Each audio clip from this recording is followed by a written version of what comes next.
ওয়াসারিউ ইলা মাগফিরাতিম মির রাব্বিকুম ওয়া জান্নাতিন আরদুহাস সামাওয়াতু ওয়াল আরদু উইদ্দাত লিল মুত্তাকিন।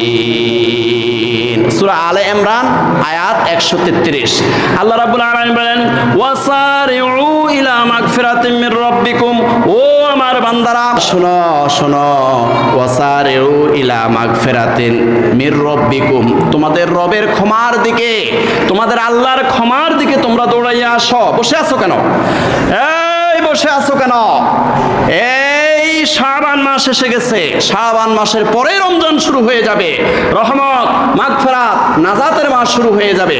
ওয়াসারিউ ইলা মাগফিরাতিম মির রাব্বিকুম, আমার বান্দারা তোমরা আল্লাহর ক্ষমার দিকে, তোমাদের রবের ক্ষমার দিকে তোমরা দৌড়াইয়া আসো। আস্তে আস্তে আসিও না। এখানে ওয়াসারিউ, ওয়াসারিউ মানে দৌড়াইয়া আসো, দৌড়াইয়া আসো। এত আস্তে আস্তে আসো কেন? প্রতিযোগিতা করতে হবে, প্রতিযোগিতা করে অতি দ্রুত আসো। আবু বকর রাদিয়াল্লাহু তাআলা আনহু এবং ওমর রাদিয়াল্লাহু তাআলা আনহু ওনারা প্রতিযোগিতা করতেন কুষ্ঠ রোগীর সেবা কে কার আগে করবে। একদম আবু বকর রাদিয়াল্লাহু তাআলা আনহু একদম ভোর রাত্রে যায় কুষ্ঠ রোগীর সেবা করে আসতেন।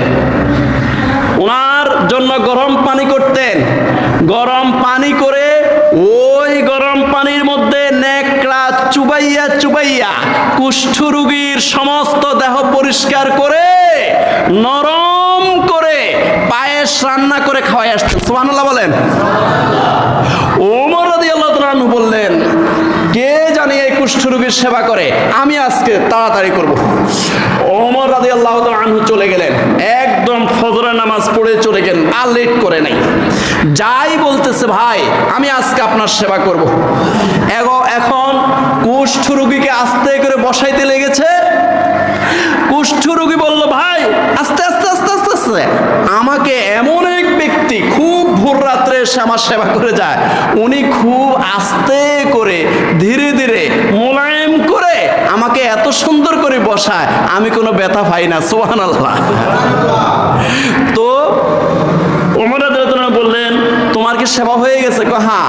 খুব ভোরে ভোরে এসে একটা বৃদ্ধ পুরুষ আমার দেহের সমস্ত কুষ্ঠগুলাকে গরম পানির মধ্যে নেকড়া চুবিয়ে চুবিয়ে আমার দেহটা পরিষ্কার করে নরম করে পায়েস রান্না করে আমাকে খাওয়াই গেছে।